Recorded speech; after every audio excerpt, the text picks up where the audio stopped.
Hello there guys and welcome back to the channel. Looks like we do have some updates for Alliance Wars Season 24 and some of it's interesting, some of it I like, but there is an immediate sneaky thing that Kabam has done in here that in my opinion they're just not being upfront with. But let's start with the good things, and the best thing I suppose is the fact that Stubborn is gone. Now, obviously, something has to come in place of Stubborn, but Flow is gone as well. So there is definitely going to be quite sizable meta shift when it comes to Alliance War defense, defensive tactics, because Stubborn was the most used defensive tactic, even though Protect was starting to come in slightly. And on top of that, obviously, that will mean different offensive solutions. But basically, with Season 20 War, they are going to be starting to use these Alliance War tags. So instead of, well, not instead of, but in addition to, for instance, your champion being hashtag metal and that being making them eligible for something else, they want to focus on these specific Alliance tags, Alliance groups, and that will allow them to basically create groups anew and put whoever they want in any given group, and then based on that, well, artificially manufacture whatever type of meta they want. And in itself, it's not a bad thing, obviously, but it can also definitely, despite what it says later on in that post, and I will go over, be quite tricky to deal with later on, depending on how Kabam sets it up. Now, my biggest fear here is not necessarily that they would maliciously do something, but they'd simply overlook something. And you can never know which one is which. It's kind of like the Variant 6 situation where they had the what's yours is mine node in a quest where basically you can only use villain champions, and then it turns out that only a handful of villain champions have access to a weakness debuff. And a lot of very similar oversights may happen, and that is what I'm really afraid of. And again, it might be purposeful or it might be an oversight. It depends. There's no way to prove either one of those unless Kabam comes up. Realistically, there's no way to prove either way which one it is, but they do happen and they are worrisome. Right, when introducing new tactics to Alliance Wars, affected champions will gain new Alliance War tag that can be found on their info page, so basically just like any other regular tag. We will be phasing out the use of original tags over time. Hashtag metal, defensive, villain, size L and size XL, control, X-Men, mercenary, so on and so forth. So they will be focusing primarily and exclusively over time just on these groups that they create themselves. Right. The one downside to this is that it's whole set of champions and tags that we need to relearn. Like right now, for instance, in the game, even if you don't know full list of XL champions from your heart, for most part, you know which champions are big intuitively because they are bigger in the game when you find them. And again, for most part, even if you don't know which champion has a hashtag villain tag, if you have any moral knowledge, you will know which champions are villains. Now, Kabam making these groups as they please, they are free to omit any champions and they're free to include any champions, will mean that none of your existing knowledge about this game or about Marvel in general can help you. So that I do not like. This feels again like a huge set of additional kind of homework or another thing to check and go through. So I'm not a big fan of that. But let's cover the second point. New tactics will be focusing on mid-high tier champions and intentionally exclude the strongest defenders. We have found that champions like Dr. Doom, Thing, Korg are strong defenders, are strong regardless of tactic. We're aiming to help champions that are decent on their own, but shine with a tactic rather than push strongest even further. And here is the big problem. When they picked a group that they call decent, but not the strongest defenders, they added in a lot of very hard champions to deal with.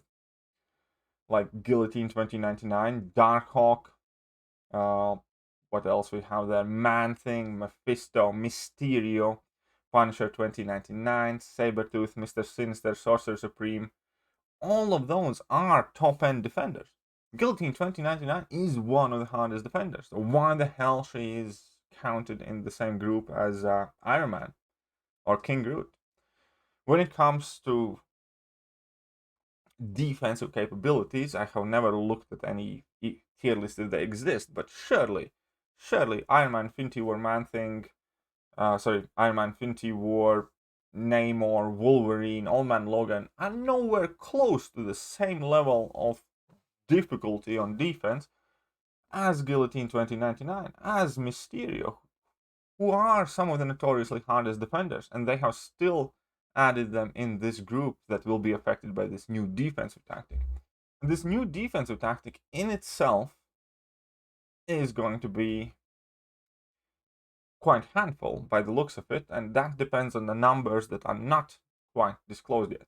So if the defender is AW Regenerator, so basically, yeah, that's the tag name now.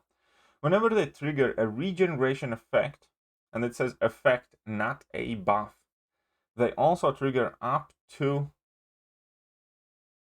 we don't know the number there, but it's going to be 1, 2, 3, whatever, power gain passives, granting X% of their max power over X, over whatever amount of seconds. This power gain is removed when the defender is heal blocked and will not trigger in the first second of the fight. Right, so here's the problem. Obviously, the obvious problem is we do not know the values. If they overshoot this, like they often do, it's gonna be flow on steroids times 56, and we're gonna hate AW all over again. If they do get it balanced, then it's fair enough. Then it's effectively similar node to flow, where instead of parrying them, you need to heal block them. I think it was parrying. Yeah. So in that case, it could effectively be pretty much the same thing, which is also the reason why they are removing flow, because this defensive tactic effectively is kind of flow, or is almost the same as flow pretty much. Right. The problem, as I said here, is the group. So AW Regenerator champions. Angela, okay, whatever. Blade, okay, he doesn't really trigger regen unless he blocks, so it's fine, kind of. Cable, okay, that can be hard. I can see how it can interact quite deadly. Darkhawk, regen can be prevented and avoided, not that big of a problem. Diablo, not that big of a problem.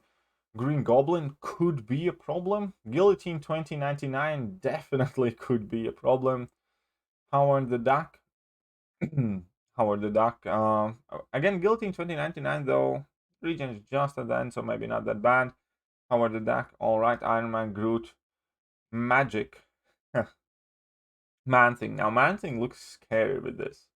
Because Man-Thing will activate regen whenever Man-Thing throws a special attack below 50%, so that could be quite spicy. I have Mephisto, Mysterio, Namor activates a regeneration effect whenever he throws a special attack, so that could be quite dodgy then. Punisher, a Red Hulk, and Sabretooth. Man, Sabretooth activates regeneration effect every single time he gets hit.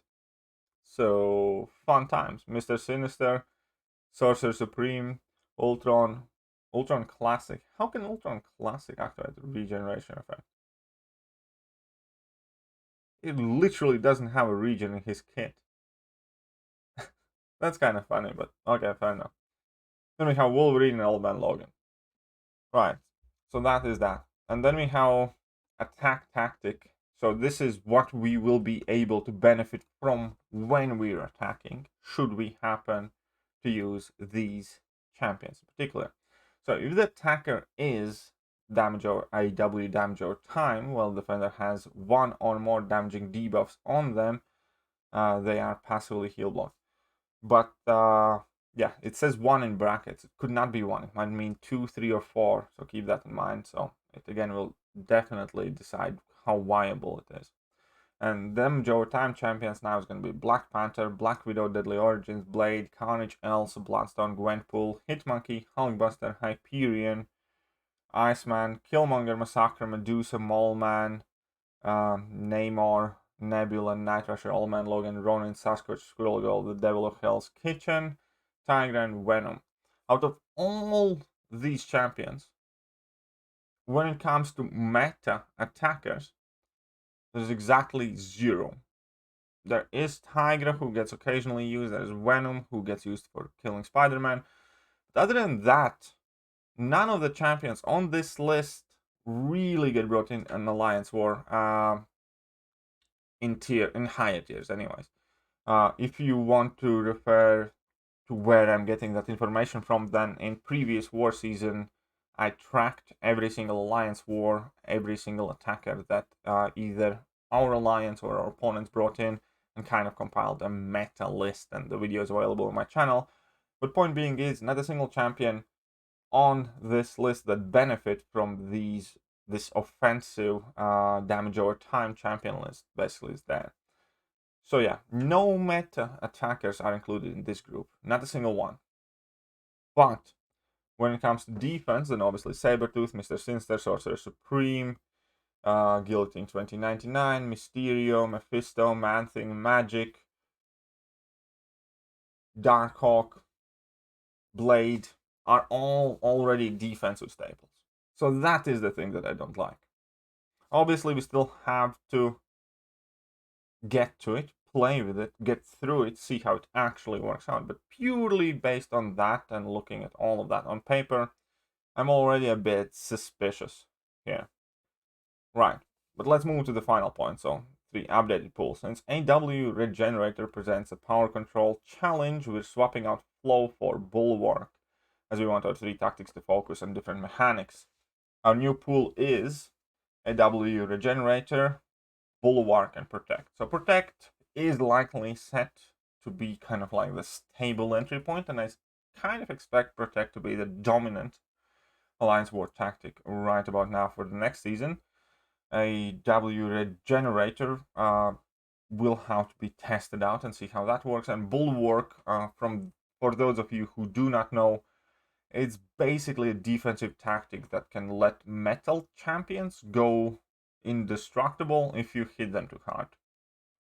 But it's not permanent, it's indestructible, that expires and then goes on cooldown.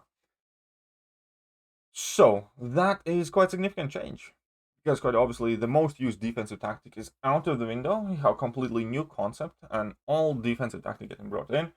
So at this point, I think it's quite fair to say that I will in fact be tracking the meta of Season 24 to see what's what. And not gonna say that I'm excited, but I'm intrigued, I suppose. I want to see what happens. But I definitely also want to add that this definitely looks a bit suspect. I get that including, not including the top meta attackers kind of makes sense, but in the same sense, they shouldn't be including top meta defenders then, which they have, and a lot of them in the new Regenerator champion group. So that's kind of two-faced there immediately, because yeah, none of the popular champions that we like to bring in offensively will benefit from this new tactic, but there's a bunch of champions that we typically place on defense that will benefit from the defensive tactic. So yeah, I don't know, not a big fan, but obviously can't bury the idea and I can't hate on it too much, because we have yet to see how it actually plays out in the actual Alliance War. So let me know what you guys think. Will this be cool? I mean, it's obviously nice to have a little bit of a refresh on Alliance War, because it was getting stale. But do you guys think it's going to be hard? It's going to be easier? It's going to be more fun? Or it's going to be more frustrating and cash grab you? Whichever way, let me know what are your thoughts and opinions. And that is me done for today. And I hopefully will catch you guys soon. See ya.